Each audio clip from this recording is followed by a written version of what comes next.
Assalamualaikum warahmatullahi wabarakatuh. Kita lanjutkan pembahasan mata kuliah analisa numerik kita. Untuk pertemuan kali ini kita masuk ke bab kedua, yaitu tentang hampiran dan teori Galat ya. Yang pada bab 1 sebelumnya itu sudah kita pelajari tentang pengantar analisa numerik ya. Apa itu metode numerik, kapan kita menggunakan numerik, dan kenapa kita menggunakan metode numerik dalam menyelesaikan permasalahan matematis kita ya. Nah, kemudian kita lanjutkan ke bab kedua ini, yaitu tentang teori Galat dan hampiran ya. Apa saja yang akan kita pelajari di bab ini ya? Yang pertama kita akan mempelajari tentang angka signifikan ya, nanti kaitannya dengan aturan penulisan angka signifikan. Dan yang kedua nanti kita akan belajar tentang akurasi dan presisi ya, definisi akurat itu apa, definisi presisi itu apa, dan contoh kasusnya ya. Selanjutnya nanti kita belajar tentang pendekatan atau hampiran dan kesalahan ya. Nah, biasanya nanti di metode numerik itu kan pasti ada yang namanya error ya, atau galat, atau selisih perhitungan antara metode numerik dengan metode analitik ya. Nah, biasanya kesalahan-kesalahan ini nanti dikategorikan menjadi 3 macam ya. Ada yang namanya kesalahan bawaan, kemudian kesalahan pemotongan, dan kesalahan pembulatan. Nah, untuk kesalahan pemotongan dan pembulatan ini biasanya erat kaitannya dengan aturan penulisan angka signifikan ya. Nah, kemudian nanti yang terakhir kita akan mempelajari tentang hampiran Taylor, di mana hampiran Taylor ini kita gunakan untuk menghitung galat komputasi ya, untuk menghitung nilai galat atau error dari metode numerik ya, atau perhitungan komputasi. Nah, nanti di awal kita akan pelajari tentang hampiran Taylor itu apa, kemudian contoh kasusnya, kemudian kita terapkan hampiran Taylor ini dengan formulasi deret Taylor-nya ya, kita aplikasikan untuk menghitung galat dari metode komputasi ya. Nah, yang pertama kita masuk ke angka bena ya, angka bena atau signifikan figur. Nah, di beberapa textbook nanti istilah yang biasa digunakan selain dengan angka signifikan itu adalah angka bena, atau di textbook yang lain ya, di mata kuliah fisika mungkin kalian sudah familiar dengan istilah angka penting. Nah, antara angka bena, angka penting, dengan signifikan figur atau nilai signifikan ya, itu merupakan istilah yang berbeda tapi maknanya sama ya. Nah, apa itu angka bena? Angka bena merupakan banyaknya digit yang diperhitungkan di dalam suatu kuantitas atau suatu nilai atau suatu data ya, yang diukur atau dihitung. Nah, nama lain dari angka bena ini bisa menggunakan istilah angka signifikan atau nilai signifikan, dan juga angka penting ya. Tapi untuk mata kuliah kita kali ini kita biasa menggunakan istilah dengan sebutan nilai signifikan ya. Nah, ketika angka signifikan digunakan, digit terakhir ini dianggap tidak pasti ya, atau nama lainnya itu biasa disebut dengan angka taksiran ya. Nah, ketidakpastian dari digit terakhir ini tergantung dari alat yang digunakan dalam proses pengukuran ya, atau juga kesalahan yang lain ya. Kalau misalnya data atau nilainya itu kita peroleh dari survei lapangan, atau dari hasil kuesioner, angket, atau dari sumber-sumber data primer yang lainnya, mungkin aja nanti kesalahannya ini, ketidakpastiannya ini bisa diperoleh dari kesalahan pencatatan data atau kesalahan-kesalahan teknis lainnya ya. Nah, contohnya pada alat ukur speedometer ya, pada speedometer kemudian terbaca nilai pada speedometer tersebut 48,7. Nah, speedometer ini kan alat pengukur kelajuan kendaraan ya. Biasanya satuannya adalah kilometer per jam. Nah, angka 48,7 ini terdiri dari 3 buah angka bena ya. Jadi ketiga angkanya 4, 8, dan 7 ini kesemuanya merupakan angka bena atau angka signifikan. Nah, kemudian pada alat ukur odometer tertera angka 87.324,45. Jadi ini terdiri dari 7 angka bena. Kesemua angkanya ini merupakan angka signifikan ya, atau angka penting. Nah, digit terakhirnya yaitu di sini adalah angka 7 dan angka 5. Ini yang disebut sebagai angka taksiran atau dianggap nilainya tidak pasti. Kenapa tidak pasti? Karena nanti di dalam penyajian hasil perhitungan ya, biasanya akan dilakukan pembulatan atau pemotongan angka sampai sekian digit ya, misal sekian digit dari koma ya, misal 3 angka di belakang koma. Nah, untuk penyajian angka-angka tersebut itu mau tidak mau dilakukan yang namanya pemotongan atau pembulatan angka ya, yang melebihi ketentuan penyajian angkanya. Nah, karena proses pemotongan atau pembulatan ini, maka yang dibulatkan atau yang dipotong itu biasanya adalah digit terakhirnya ya. Maka nanti digit terakhir ini nilainya dianggap tidak pasti atau angka taksiran.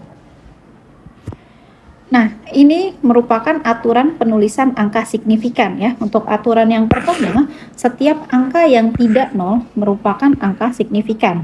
Contohnya 91. Angka 9 dan 1 ini kedua-duanya merupakan angka signifikan.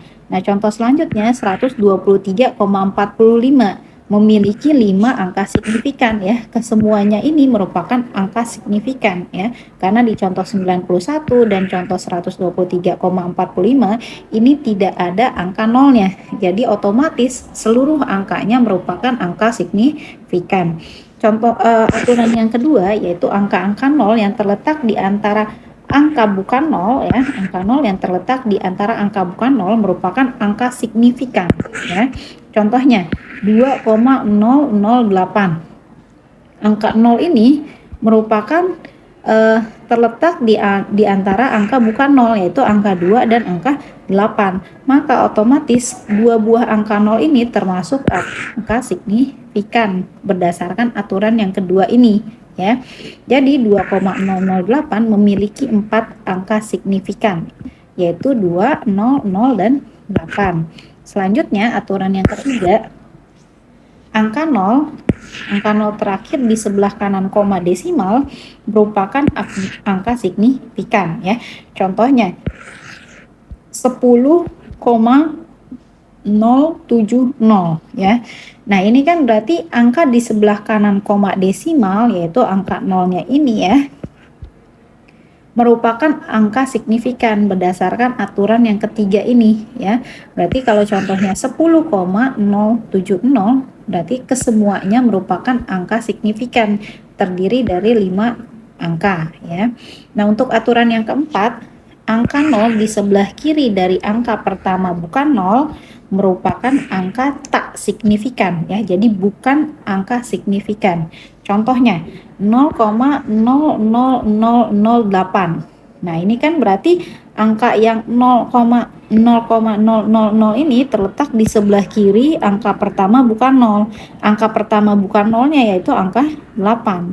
Nah, angka 0 ini berdasarkan aturan yang keempat merupakan angka bukan signifikan. Jadi kalau untuk contoh 0,00008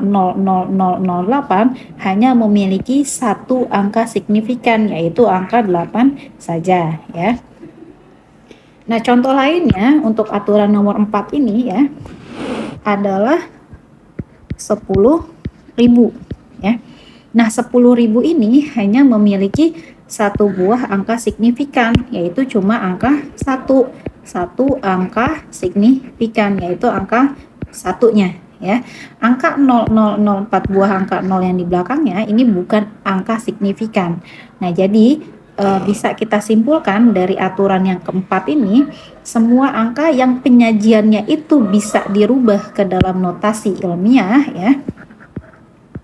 Notasi ilmiah itu biasanya dituliskan dengan simbol 10 pangkat n, di mana n-nya ini boleh kurang dari 0, boleh lebih dari 0 ya, sampai tak hingga.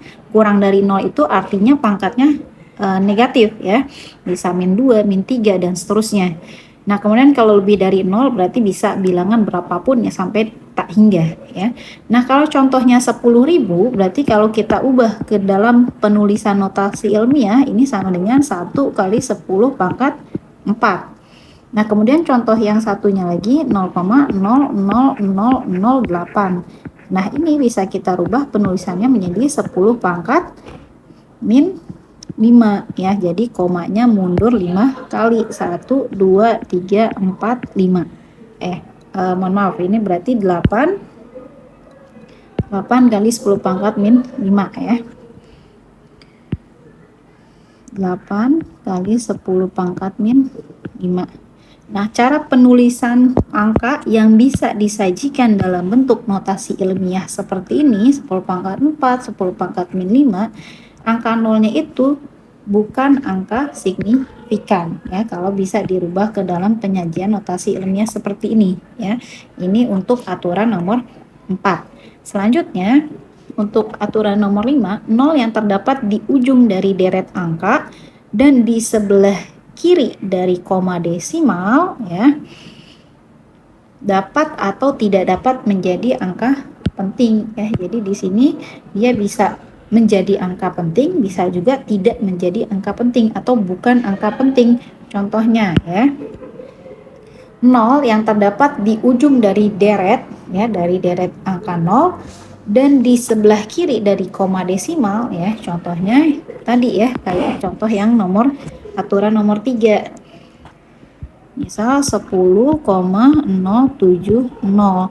Nah, ini kan angka 0 ini terletak di ujung dari deret angkanya ya, dari deret angka bulatnya ya. Kemudian di sebelah kiri dari koma desimal ya kan, di sebelah kiri koma desimal.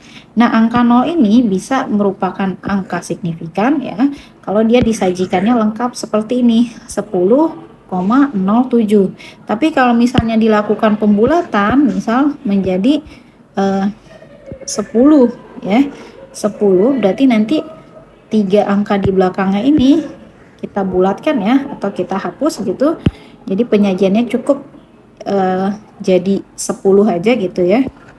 Ini kan bisa disajikan jadi bentuk notasi ilmiah ya, 1 dikali 10 pangkat 1. Maka si angka nolnya ini disebut bukan angka signifikan ya. Jadi tergantung dari cara penyajian angkanya dan tingkat ketelitiannya ya. Nah, itu tentang aturan penulisan angka nol. Nah, yang perlu saya sampaikan juga di sini, nah, untuk melakukan pembulatan atau pemotongan angka ya, terutama angka-angka yang di belakang koma desimal, maka nanti ada aturannya ya. Untuk angka yang di belakang komanya itu kurang dari 5 ya, maka dibulatkan ke bawah ya, atau dihapus.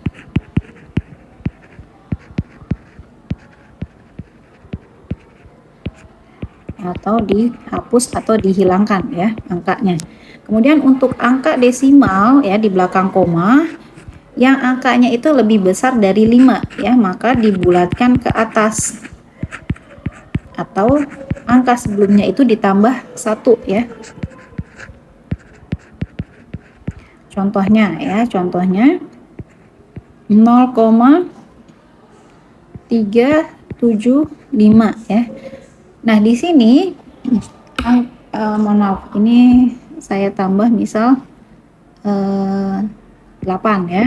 Kemudian contoh yang ketiga, yang kedua 0,374 ya. Kita ingin menyajikan dalam bentuk 3 angka di belakang koma ya. Berarti contoh yang di atas ini kalau dilakukan pembulatan menjadi 0,376. Karena angka 8 di belakangnya ini, angka taksirannya ya, itu lebih besar dari 5. Kalau besar dari 5 maka dibulatkan ke atas. Artinya angka sebelumnya itu ditambah 1, yang tadinya 5 jadi 6. Kemudian kalau contohnya 0,374. Nah, angka taksirannya kan 4 ya. Kalau karena 4 ini kurang dari 5, maka nanti dibulatkan ke bawah. Jadi nanti hasil pembulatannya atau pemotongannya jadi 0,37 ya. Dihapus atau dihilangkan angka taksirannya. Nah, selanjutnya kalau untuk angka belakang atau angka taksirannya itu pas angka 5 ya, ini sama dengan 5, maka nanti akan ada 2 kemungkinan. Kalau angka sebelumnya, angka sebelum angka 5 genap, maka dibulatkan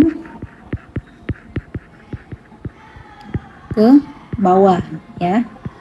Tapi kalau angka sebelum angka 5-nya itu ganjil ya, angka sebelumnya itu ganjil, maka dibulatkan ke atas.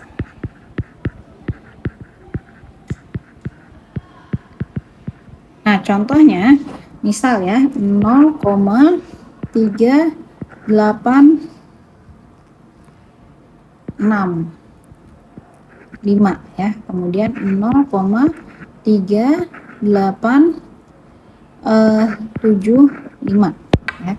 Nah, di sini angka taksirannya kan pas angkanya 5 ya.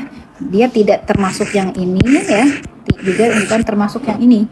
Nah, kalau dia pas sama dengan 5, maka kita lihat angka sebelum angka 5. Nah, di sini angka sebelum angka 5 genap ya. Karena dia genap, maka nanti dibulatkan ke bawah. Jadi hasil pembulatannya adalah 0,386. Artinya angka taksirannya langsung dihapus ya. Nah, kemudian kalau contoh yang kedua, angka taksirannya 5, kemudian sebelum angka 5 ini angkanya ganjil ya. Nah, maka nanti hasil pembulatannya itu dibulatkan ke atas ya. Maka nanti hasil pembulatannya 0,388 ya. Jadi angka 5 dibulatkan ke atas, angka sebelumnya ditambah 1. Nah, ini aturan dalam penyajian angka signifikan atau angka penting ya. Selanjutnya kita akan membahas tentang akurasi dan presisi ya. Dalam bidang ilmu pengetahuan, industri rekayasa dan statistik, akurasi dari satu sistem pengukuran atau dari sekumpulan data ini adalah tingkat kedekatan pengukuran ya, kuantitas terhadap nilai yang sebenarnya. Itu definisi untuk akurasi ya. Nah, selanjutnya presisi ya, itu adalah satu sistem pengukuran disebut reproduktivitas atau pengulangan, repeatability ya, adalah sejauh mana pengulangan pengukuran dalam kondisi yang tidak berubah untuk mendapatkan hasil yang sama ya. Ini arti dari presisi ya. Jadi misal saya ingin mengukur panjang meja gitu ya. Mengukur panjang meja.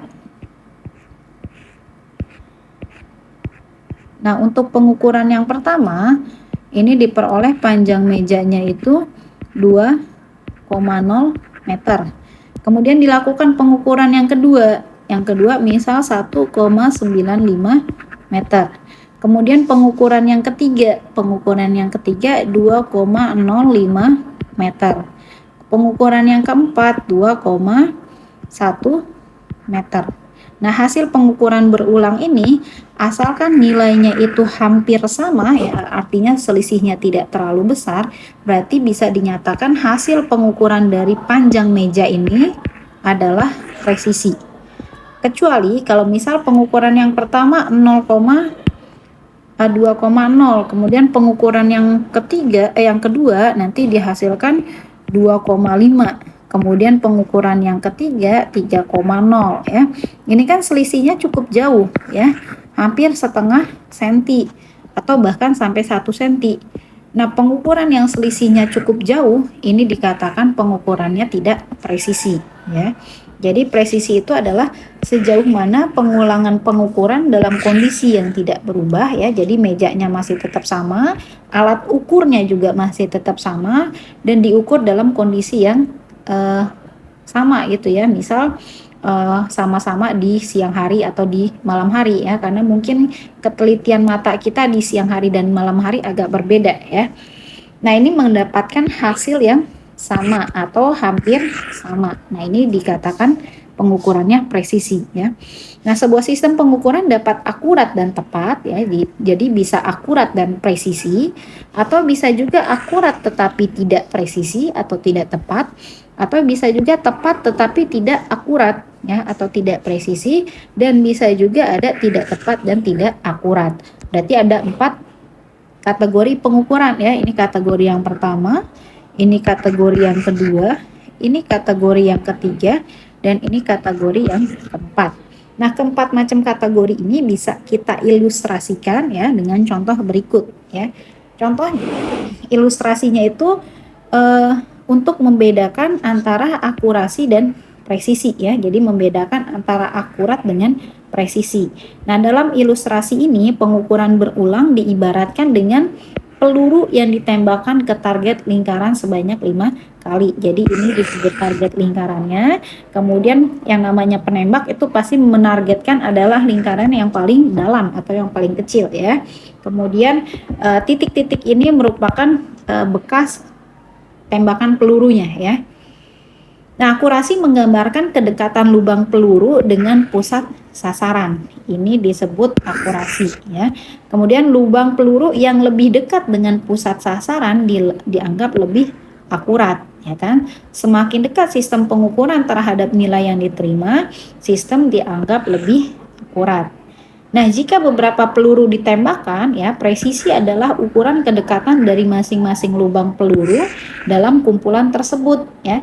Jadi semakin menyempit kumpulan lubangnya, ya, lubangan pelurunya ini, maka sistem dianggap semakin presisi, ya. Contohnya, yang gambar A ini, peluru semua terletak di dalam lingkaran kecil, ya, pusat lingkaran. Artinya si penembak ini bisa menembak dengan akurat karena memang ini targetnya adalah di dalam lingkaran kecil. Nah, sekarang kita lihat jejak bekas pelurunya itu semuanya hampir berkumpul ya, menyempit di kumpulan lubang peluru ya. Jadi ini jarak antara lubangnya itu berdekatan. Artinya penembakan berulang kali ini memiliki nilai yang presisi ya, karena jarak antar pelurunya itu berdekatan dan berkumpul di satu area yang berdekatan gitu ya.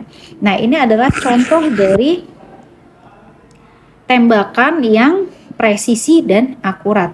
Kemudian sekarang kita lihat gambar yang B. Gambar yang B itu ke semua pelurunya, kelima-limanya itu tidak ada yang bisa tepat pada sasaran ya, lingkaran dalamnya ini. Berarti bisa dikatakan penembakannya ini tidak akurat ya. Tetapi kelima-lima pelurunya ini berkumpul di dalam area yang sama ya, karena jaraknya berdekatan. Jadi bisa dikatakan untuk gambar yang B ini penembakannya tidak akurat tapi presisi ya, karena jarak antara tembakannya itu berkumpul di satu daerah yang sama. Kemudian contoh yang C ya, gambar yang C ini bisa kita lihat yang hanya sampai di lingkaran dalam ya, atau target sasaran tembakan itu hanya satu peluru, sedangkan keempat pelurunya berada di luar lingkaran kecil ya. Berarti bisa dikatakan bahwa penembakan ini ya, tembakan ini tidak akurat dan tidak presisi. Kenapa tidak presisi? Karena pelurunya itu tidak berkumpul di satu daerah yang jaraknya berdekatan ya, jadi dia nyebar ke beberapa daerah. Jadi pengukuran yang C ini adalah akurat tapi tidak presisi ya. Jadi pelurunya ini hampir mendekati lingkaran dalam ya, dan satu ada yang sampai di dalam, dan selebihnya ada di lingkaran yang kedua ya. Nah, ini bisa dikatakan cukup akurat tetapi tidak presisi. Nah, contoh yang D adalah contoh tembakan yang tidak akurat dan tidak presisi. Kenapa? Karena tidak ada satu buah peluru yang sampai di titik sasaran ya, lingkaran dalamnya ini, dan jarak antara tembakannya itu saling berjauhan atau tidak berkumpul pada lubang yang sama ya, atau daerah yang sama. Artinya pengukurannya tidak presisi dan tidak akurat. Nah, semoga dari contoh ini kalian bisa lebih paham apa itu akurasi dan presisi ya. Selanjutnya, nilai presisi mengacu pada jumlah angka signifikan ya, yang tadi sudah kita bahas di awal tentang angka signifikan ya. Jumlah angka signifikan yang digunakan dalam sebaran bacaan berulang pada alat ukur itu namanya presisi ya. Jadi jumlah angka signifikannya ditambah dengan angka taksirannya. Selanjutnya, pengukuran alat ukur penggaris ya. Ini contohnya kalau kita ingin mengukur panjang suatu benda menggunakan penggaris dengan menggunakan jangka sorong, pasti memiliki presisi yang lebih tinggi adalah jangka sorong. Karena skala terkecil dari jangka sorong adalah 0,1 cm ya. Sedangkan kalau pada penggaris ini skala terkecilnya adalah 1 mohon maaf, ini skala terkecilnya adalah 1 mm, ya kan? Garis-garis kecil di setiap penggaris itu sama dengan 1 mm ya. Untuk 1 cm berarti akan ada 10 garis kecil-kecil, ya kan? Berarti skala terkecilnya itu sama dengan 1 mm. Tetapi kalau pada jangka sorong, ini nilai ketelitiannya dari alat ukurnya itu sampai dengan 0,1 mm. Jelas alat ukur jangka sorong itu lebih teliti atau lebih presisi dibanding penggaris untuk mengukur panjang, ya. Nah, nilai akurat atau akurasi mengacu pada dekatnya nilai pendekatan yang dihasilkan dengan nilai acuan eksak. Misalkan nilai eksak dari setengah ya 1/2, sedangkan hasil pendekatannya adalah 0,50001 ya. Maka hasil ini dikatakan akurat bila toleransinya sampai dengan 10⁻⁴ ya. Jadi kalau misalnya setengah itu kan sama dengan 0,5. Kalau penyajian pengukurannya itu hanya disajikan dengan satu angka di belakang koma, dengan yang kedua ya, misal disajikan dengan sampai dengan 6 angka di belakang koma ya.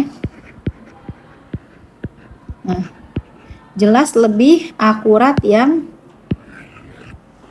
6 angka di belakang koma ya, karena ketelitiannya semakin tinggi. Nah, dari keadaan akurasi dan presisi ini, maka muncul apa yang dinamakan kesalahan atau galat atau error ya. Nah, dalam analisa numerik atau metode numerik yang penyelesaiannya dihitung menggunakan nilai-nilai pendekatan ya atau hampiran, maka error adalah hal yang sangat penting untuk diperhatikan ya. Berarti nilai error atau kesalahan ini merupakan hal yang penting dalam metode numerik ya. Nah, selanjutnya pendekatan dan kesalahan ya. Masalah-masalah dalam kehidupan sehari-hari itu dapat diselesaikan dengan metode analitik maupun numerik ya. Nah, kapan kita menggunakan teknik numerik? Nah, ketika metode analitik itu sudah tidak mampu lagi menyelesaikan permasalahan tersebut ya, maka kita gunakan teknik numerik yang menghasilkan penyelesaian berupa taksiran atau hampiran atau aproksimasi ya, yang mendekati nilai analitik atau nilai eksaknya ya. Nah, ketidaksesuaian atau ketidakcocokan ya atau selisih ya antara hasil analitik atau eksak dengan hasil numerik itulah yang disebut sebagai nilai galat atau error. Nah, selanjutnya besarnya kesalahan atas suatu nilai taksiran ya dapat dinyatakan secara kualitatif dan kuantitatif. Nah, kalau yang secara kualitatif itu disebut sebagai kesalahan absolut. Kalau secara kualitatif disebut sebagai kesalahan relatif ya. Selanjutnya kita akan membahas tipe-tipe kesalahan pada metode numerik ya. Yang pertama, kesalahan numerik itu biasanya timbul karena adanya proses pendekatan ya, karena yang namanya numerik itu kan bukan hasil eksak, bukan hasil yang fix atau bukan hasil analitik. Karena dia pendekatan ya, maka akan ada yang namanya selisih ya antara metode antara nilai eksak dengan nilai numeriknya ya. Nah, kesalahan numerik ini terjadi karena yang pertama kesalahan bawaan atau inherent error ya. Nah, ini merupakan kesalahan data yang ditimbulkan karena adanya kesalahan pengukuran, kesalahan pencatatan atau tidak memahami hukum-hukum fisik dari data yang diukur ya. Misal kesalahan pengukuran boleh dari alat ukurnya ya kan yang belum dikalibrasi, atau memang alat ukurnya yang sudah tidak bisa bekerja secara baik gitu ya. Kemudian bisa juga dari si orang yang melakukan pengukurannya ya. Mungkin saja nanti teknik pengukurannya atau mungkin matanya ya, bisa saja mata yang sudah agak rabun dengan mata yang masih normal, atau mata yang memiliki min atau plus gitu ya dengan mata normal, pasti nanti akan menyebabkan perbedaan hasil pengukuran ya. Nah, kemudian kalau pada data-data dari hasil survei lapangan atau dari angket atau dari sumber data primer yang lain ya, mungkin nanti kesalahan bawaannya itu dari proses pencatatannya. atau tidak memahami hukum-hukum fisik dari data ya. Jadi misal yang datanya itu seharusnya bentuknya integer dituliskan atau disajikannya dalam bentuk float ya atau sebaliknya. Nah, selanjutnya kesalahan yang kedua yaitu kesalahan pembulatan atau truncation error. Nah, adalah kesalahan terjadi karena adanya pembulatan angka ya. Misal contohnya 3,142857,143. Nah, ini ketika kita ingin melakukan pembulatan sampai dua angka di belakang koma, berarti sisanya ini kan kita potong ya. Nah, pemotongannya ini biasanya nanti menggunakan aturan angka signifikan tadi ya atau aturan angka penting. Nah, ini ketika dibulatkan karena angka ketiganya itulah karena angka ketiga di belakang koma adalah lebih kecil dari 5, maka dibulatkan ke bawah. Jadi hasil pembulatannya 3,14. Nah, selanjutnya yang ketiga yaitu kesalahan pemotongan ya. Namanya adalah sama ya, truncation error. Adalah kesalahan yang ditimbulkan pada saat dilakukan pengurangan jumlah angka signifikan ya. Jadi mirip dengan pembulatan ya. Jadi kita lakukan pemotongan sampai berapa digit di belakang koma. Nah, ini kesalahan-kesalahan yang ada pada pendekatan numerik ya. Nah, kita masuk ke contoh yang pertama ya. Budi membeli kabel listrik sepanjang 30 meter dari sebuah toko elektronika. Setelah sampai rumah, Budi mengukur kabel yang baru dibeli menggunakan meteran gulungan ya. Yang ternyata setelah diukur kabelnya panjangnya 29,97 meter. Nah, kemudian kita diminta untuk menghitung kesalahan absolutnya, kesalahan relatif hasil pengukuran yang dilakukan oleh Budi ya. Nah, nanti untuk nilai yang seharusnya ya, nilai yang seharusnya kan panjangnya 30 meter. Ini kita simbolkan dengan X bar ya, 30 meter. Kemudian nilai yang terukur ya, nilai realnya itu sebagai X ya, nilainya 29,97 meter. Nah, kemudian untuk menghitung kesalahan absolut disimbolkan dengan E besar ya. E sama dengan nilai mutlak ya dari X bar dikurang X. X bar adalah nilai yang seharusnya, kemudian X ini adalah nilai realnya, nilai kenyataannya. Kemudian dikasih tanda mutlak ya, karena kita hanya ingin menghitung nilainya saja ya. Nanti ketika diselisihkan mungkin aja hasilnya min, tapi tanda minnya tidak perlu kita perhatikan atau kita abaikan saja ya. Nah, ini X barnya 30, kemudian X-nya 29,97, maka selisihnya sebesar 0,03 meter. Nah, 0,03 meter inilah yang disebut sebagai kesalahan absolutnya. Nah, kemudian untuk menghitung kesalahan relatif menggunakan rumus error sama dengan harga mutlak dari kesalahan absolut E dibagi dengan X bar ya, atau nilai yang seharusnya dikali dengan 100%. Nah, untuk kesalahan relatif biasanya dinyatakan dalam bentuk persentase, maka dikali 100%. Nah, ini tadi nilai E-nya sudah kita hitung 0,03, kemudian nilai X bar-nya yaitu 30 ya, tinggal kita masukkan dikali 100%, hasilnya 0,1% ya. Ini untuk nilai kesalahan relatifnya. Selanjutnya untuk soal nomor 2 ya. Soal nomor 2, pengukuran panjang jembatan dan pensil ya. Jadi ada dua benda, ada jembatan dan ada pensil. Nah, setelah diukur panjang jembatannya itu 9.999 cm. Kemudian kalau untuk panjang pensilnya yaitu 9 cm. Apabila panjang yang benar ya atau eksaknya atau yang semestinya, yang seharusnya itu jembatan panjangnya 10.000 cm. Kemudian untuk pensil itu seharusnya 10 cm. Ternyata setelah diukur sekian ya. Nah, kita diminta untuk menghitung kesalahan absolut dan kesalahan relatifnya ya. Yang pertama kita hitung dulu kesalahan absolutnya dengan rumus E sama dengan harga mutlak dari X bar dikurang X ya, atau X aksen. Jadi penulisan X bar boleh X bar, boleh X aksen ya, artinya adalah nilai yang seharusnya. Ini tinggal kita selisihkan untuk jembatan, berarti 10.000 dikurang 9.999, selisihnya 1 cm ya. Kemudian untuk pensil, nilai seharusnya 10 cm dikurang yang terukur 9 cm. Nah, ini selisihnya adalah 1 senti ya. Ini salah ketik, seharusnya 1 senti ya. Nah, kemudian untuk kesalahan relatifnya kita hitung untuk yang jembatan. Berarti tadi nilai E-nya sudah kita hitung 1, kemudian nilai X aksen atau X barnya adalah 10.000 ya.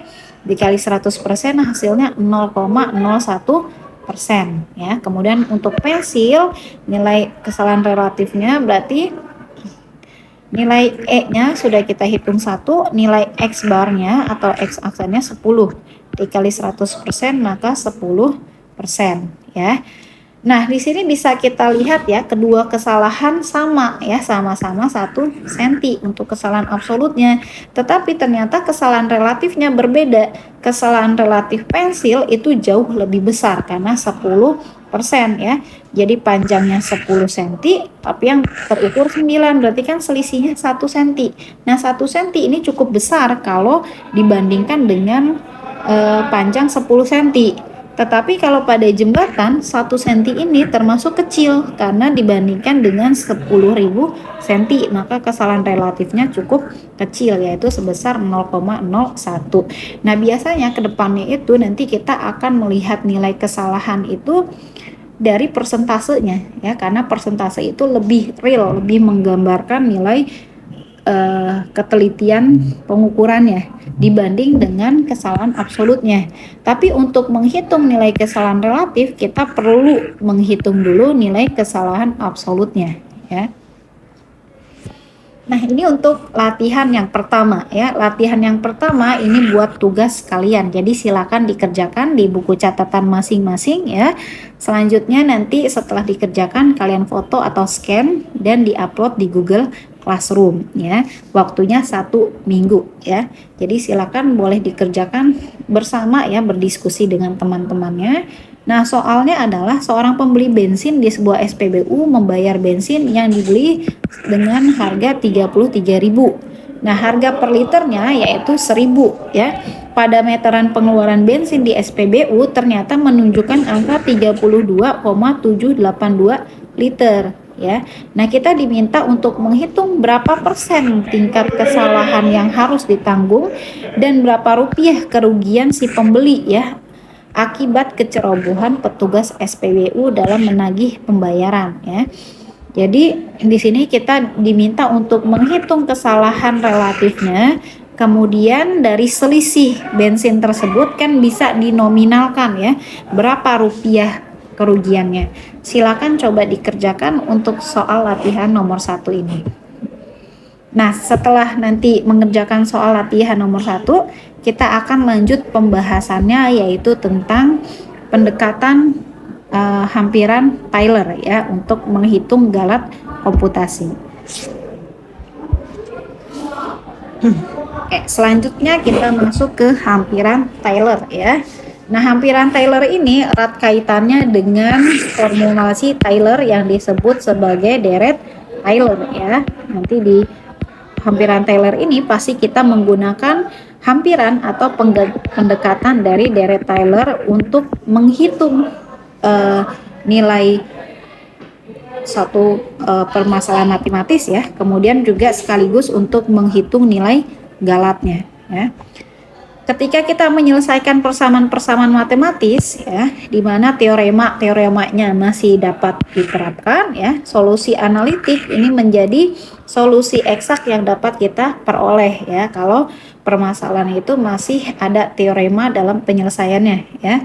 Persoalan seperti ini dapat mudah dipecahkan secara analitik dengan menggunakan formulasi yang sudah ada. Nah, selanjutnya, kalau permasalahan yang muncul ketika metode analitik tidak mampu lagi memecahkan persoalan matematis yang lebih rumit dan kompleks, ya, karena tidak ada teorema matematis yang mendukungnya, ya, akan tetapi persoalan itu bukan berarti tidak bisa dipecahkan, ya. Persoalan rumit atau kompleks tersebut masih bisa kita selesaikan dengan metode numerik, ya. Nah, metode numerik menghasilkan solusi berupa angka yang merupakan hampiran atau pendekatan ya.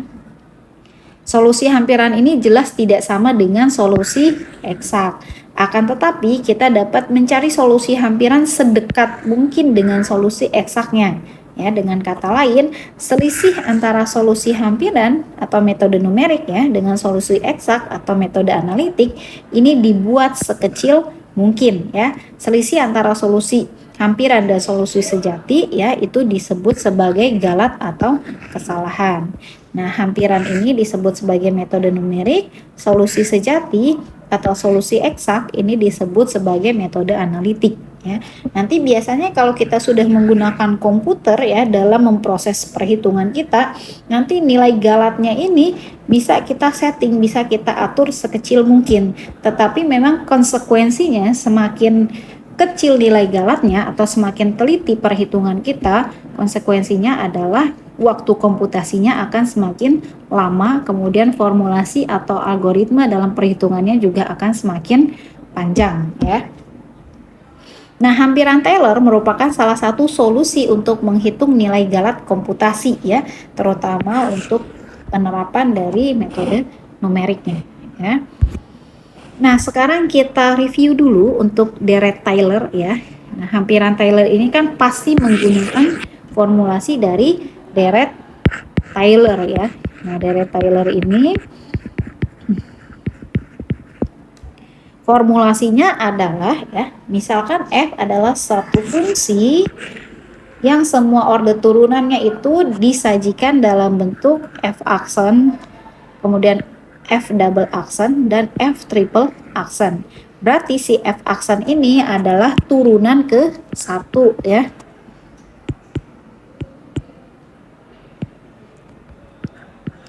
Ini merupakan turunan ke 1. Nah, ini turunan kedua. Yang ini adalah turunan ketiga.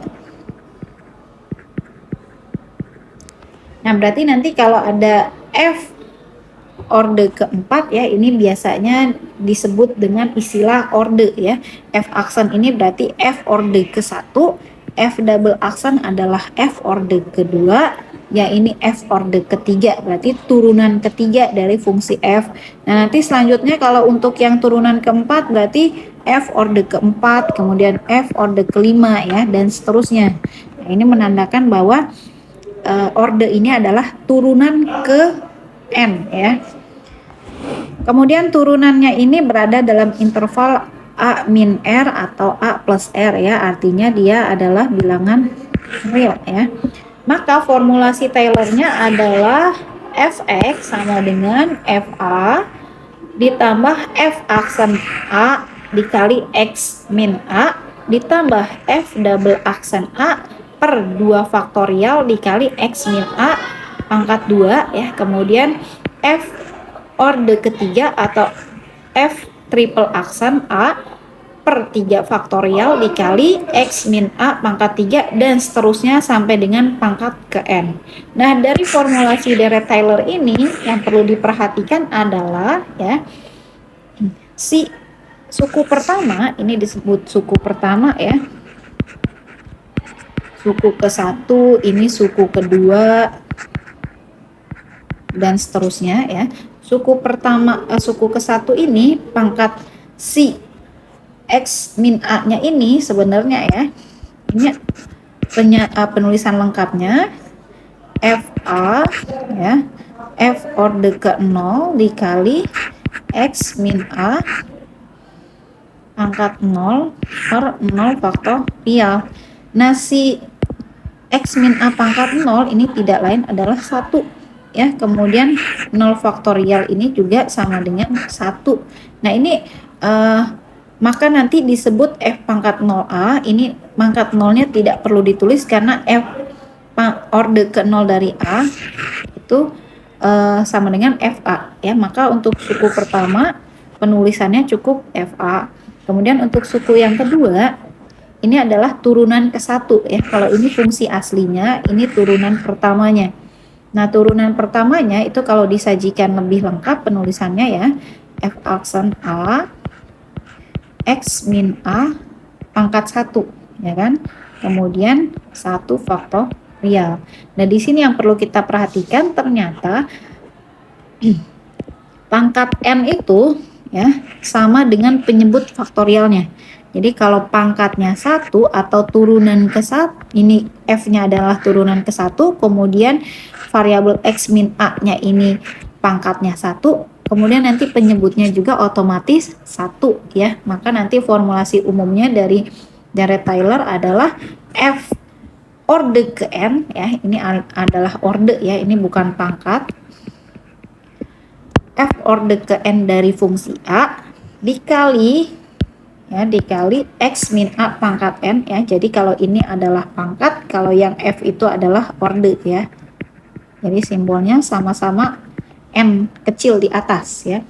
Nah ini dibagi dengan N faktorial ya. Jadi formulasi umumnya ini. Nah nanti ada yang namanya kasus di mana si A-nya ini ya, A itu nilainya sama dengan 0. Nah, untuk kasus A sama dengan 0, maka nanti Dirac-Taylor-nya itu disebut sebagai Dirac-Maclaurin ya. Jadi Dirac-Maclaurin ini adalah kasus khusus dari Dirac-Taylor di mana nilai A-nya itu sama dengan 0.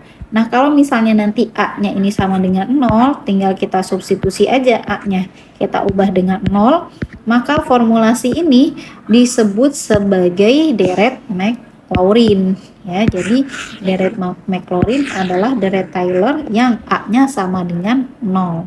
Nah, ini formulasi Taylor dan Maclaurin ya. Nah, selanjutnya contoh hampiran Taylor ya. Kita akan mengekspansikan fungsinya. Suatu fungsi ini persoalan matematisnya si fx sama dengan sin x. Ya, kita akan menghitung fungsi sin x-nya ini di mana x-nya itu bernilai 0,2. Nah, seperti yang sudah kita ketahui, kalau sin-nya itu bukan sudut istimewa, maka kita akan sulit dalam menghitung nilai sin tersebut ya. Contohnya adalah ini 0,2. 0,2 itu kan tidak istimewa ya. Kalau yang istimewa itu misal sin 0, sin 30, sin 45, sin 60, dan sin 90. Nah, untuk sudut-sudut yang tidak istimewa, maka kita butuh formulasi untuk menghitungnya ya. Nah, ini tidak bisa kita hitung dengan sudut istimewa. Salah satunya kita bisa menggunakan langsung kalkulator ataupun kita hitung manual menggunakan Dirac-Taylor ya.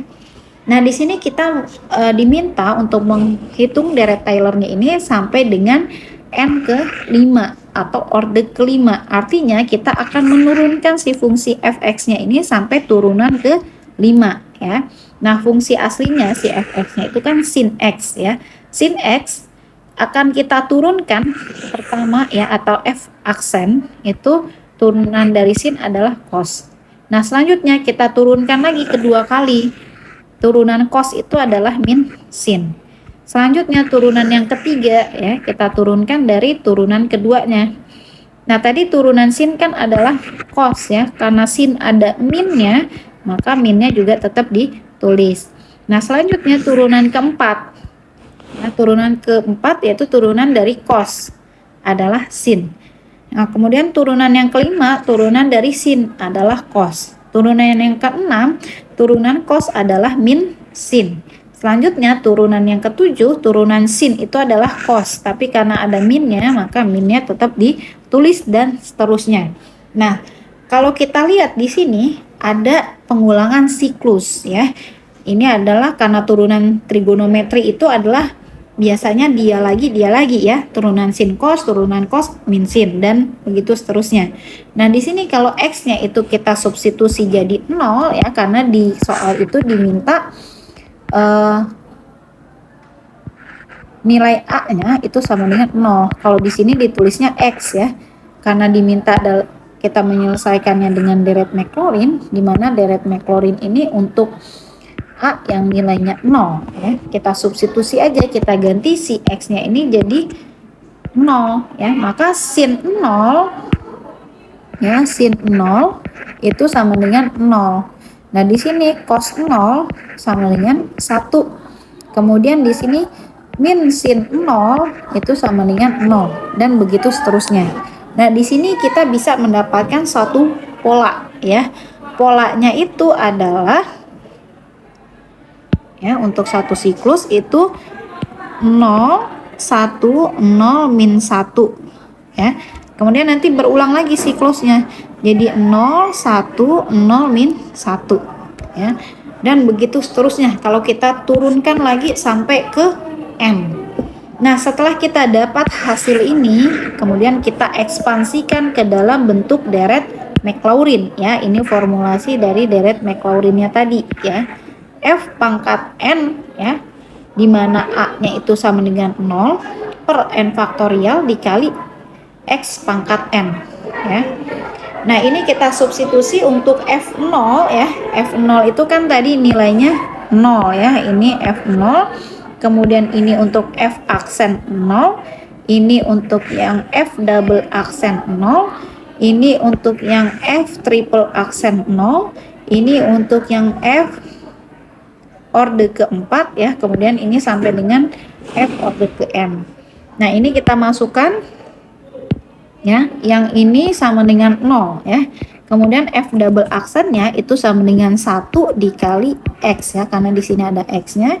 Kemudian untuk suku yang ketiga F double aksen itu nilainya 0 ya per 2 faktorial dikali X kuadrat ya. Kemudian untuk suku yang keempatnya orde ketiga ini sama dengan min 1 ya per 3 faktorial dikali X pangkat 3. Kemudian nanti untuk suku yang keempatnya ini 0 dan begitu seterusnya ya.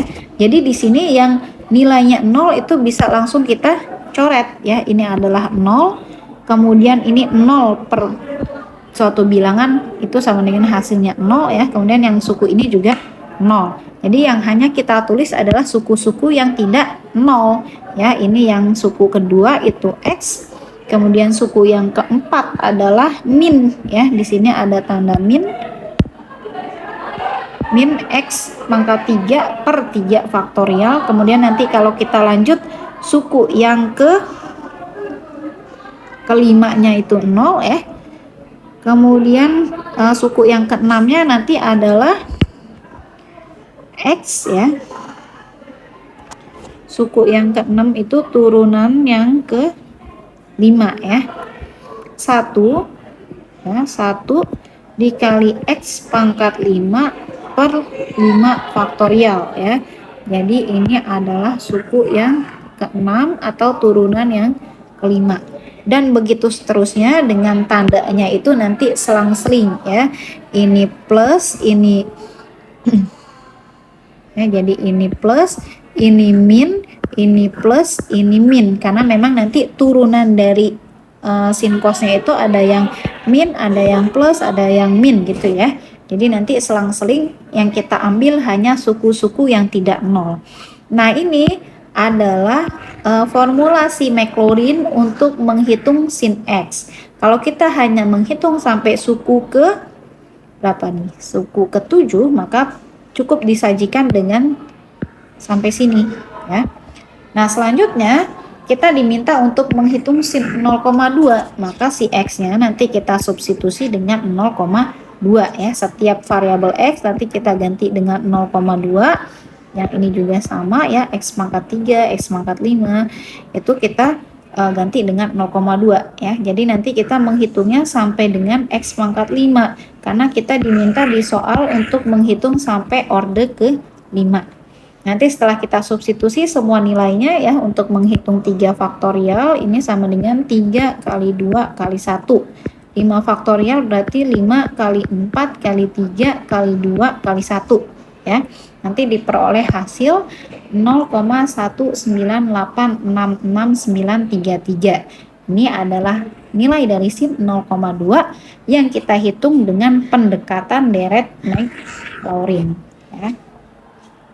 Nah, contoh yang selanjutnya yaitu fungsi eksponensial. Kalau tadi fungsinya trigonometrik ya.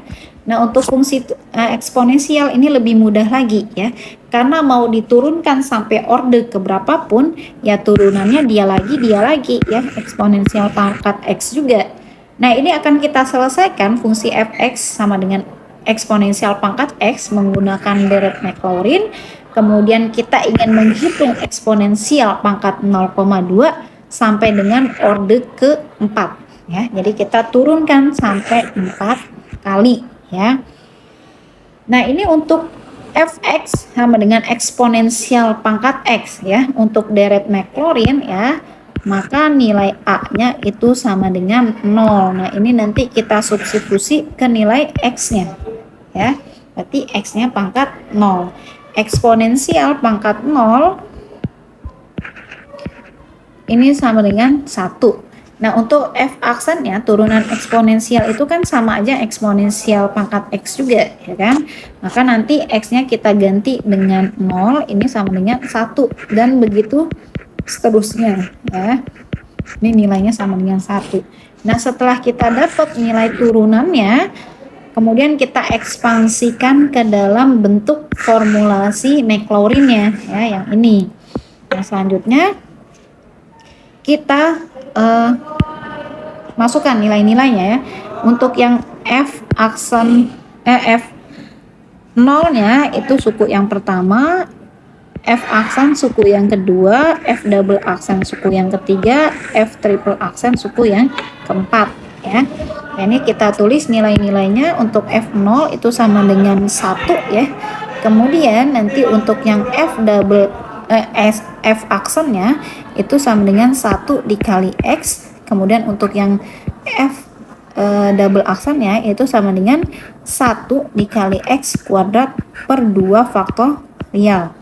Nah, selanjutnya untuk yang triple aksen ini 1 dikali X pangkat 3 per 3 faktorial. Ya, cukup sampai dengan turunan orde keempat ya. Berarti nanti kita tulis di sini yang orde keempatnya 1 dikali X pangkat 4 per 4 faktorial. Ya, berarti nanti formulasi deret Maclaurin ya untuk kasus eksponensial pangkat X adalah 1 ditambah X ditambah X pangkat 2 per 2 faktorial ditambah X pangkat 3 per 3 faktorial ditambah X pangkat 4 per 4 faktorial.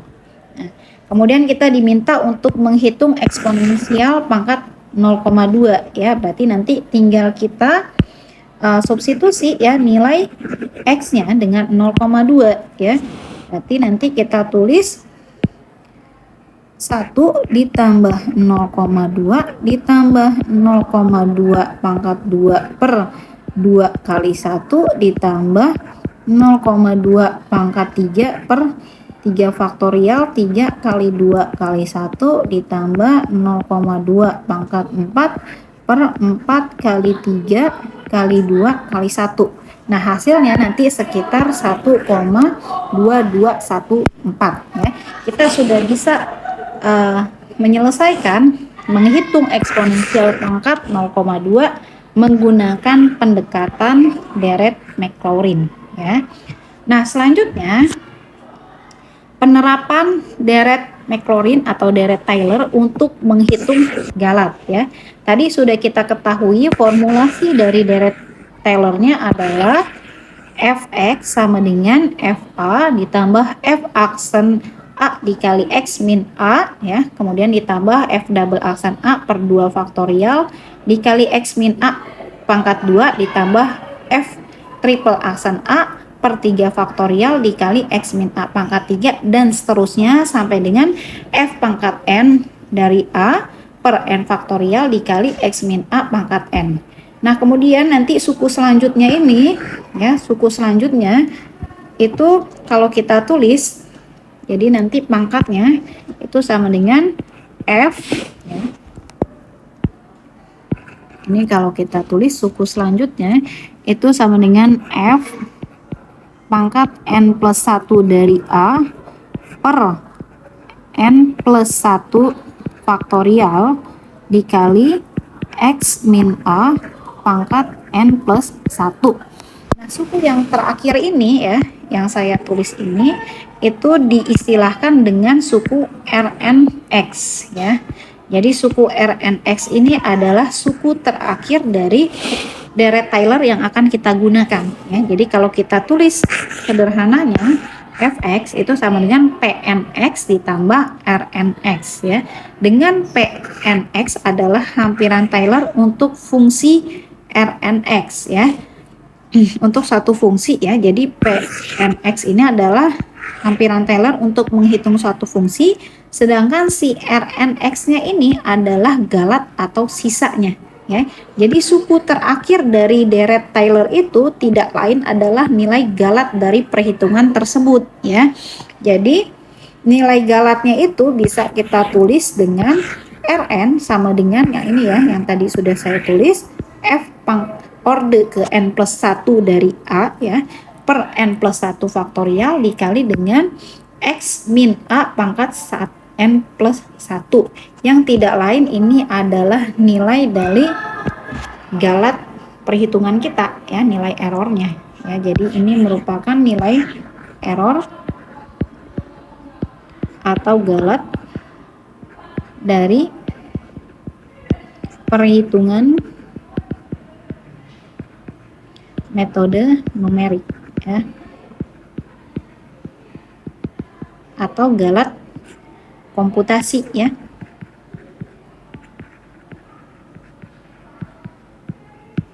Oke, ini penerapan deret Taylor atau hampiran Taylor untuk menghitung galat komputasi yang tidak lain adalah suku terakhir dari deret tersebut ya, disimbolkan dengan Rnx. Nah, contoh galat pada hampiran Taylor ya. Jadi contohnya itu kita ingin menghitung nilai eksponensial pangkat 0,8 dengan galat kurang dari 0,001 atau kalau notasi ilmiahnya 1 kali 10 pangkat min 3 ya. Kita ingin menghitung nilai E pangkat 0,8 dengan ketelitian sampai dengan 10 pangkat min 3 ya. Dengan menggunakan deret Maclaurin ya pada fungsi eksponensial pangkat X, maka nanti kita peroleh ekspansi deret Maclaurinnya seperti ini ya, mirip dengan contoh yang ini ya. Ini ekspansi dari deret Maclaurin untuk kasus eksponensial pangkat X. Nah, kemudian langsung kita substitusi aja nilai X-nya, ini kita ganti dengan 0,8 ya. Kita substitusi untuk setiap nilai X-nya.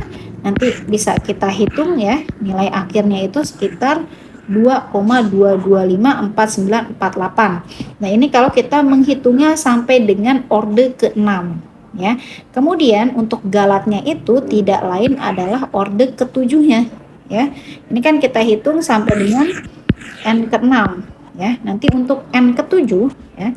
N ke-7-nya itu orde ke-7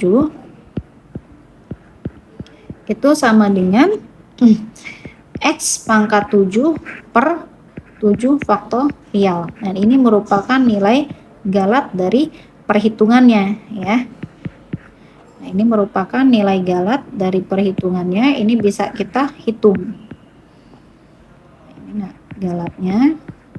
Nah, semakin tinggi ordenya, maka nanti nilai sukunya itu ya, nilai si orde ke N itu maka akan semakin kecil ya.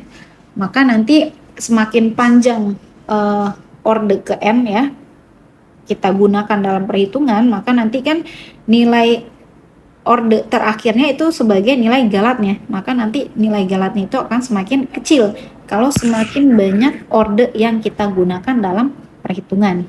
Maka nanti nilai orde ke-7-nya itu pasti lebih kecil ya. Jadi suku ke P NX itu pasti lebih besar ya nilainya dibanding PN plus 1X. Nah, PN plus 1X ini tidak lain adalah suku ke RN ini, ya kan? Suku untuk menghitung galatnya ya. Nah, ini beberapa deret Maclaurin dan nilai interval konvergensinya ya. Jadi untuk nilai fungsi-fungsi yang biasanya digunakan dalam perhitungan deret Maclaurin ini ada 1/1 min X. Nah, ini dia akan konvergen pada nilai selang X tertentu ya. Kemudian kalau untuk len dari 1 plus X, ini juga dia akan konvergen di suatu selang tertentu. Nah, kalau fungsinya eksponensial pangkat X plus X, dia akan konvergen di semua nilai X ya. Kemudian kalau fungsinya 1 plus X pangkat P, dia hanya konvergen di satu selang tertentu ya. Ini biasanya fungsi-fungsi yang biasa digunakan ya dalam latihan soal. Nah, selanjutnya ini ada latihan soal ya. Jadi kalian diminta untuk menghitung nilai fungsi-fungsi berikut ya. Eksponensial pangkat 0,24, akar dari 1,12, kosinus dari 0,12, ln dari 1,12, dan 1/0,88 menggunakan pendekatan Maclaurin sampai dengan orde keempat. Berarti kalian menurunkan fungsi tersebut sampai dengan turunan ke 4. Nah, yang kalian kerjakan cukup soal nomor 1 dan soal nomor 3 ya. Ini PR. Ditambah tadi soal yang sebelumnya tentang presisi dan akurasi. Jadi ada 3 buah soal yang kalian kerjakan ya.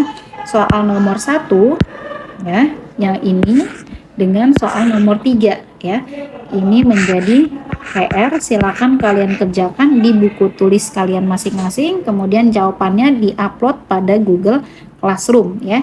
Ditambah dengan satu soal yang sebelumnya yaitu tentang presisi dan akurasi ya. Jadi ini PR untuk soal yang nomor satunya ya. Kemudian ini PR untuk soal yang nomor 2 dan nomor 3 ya. Silakan kalian kerjakan di rumah, boleh berdiskusi dengan teman-temannya, waktunya 1 pekan ya.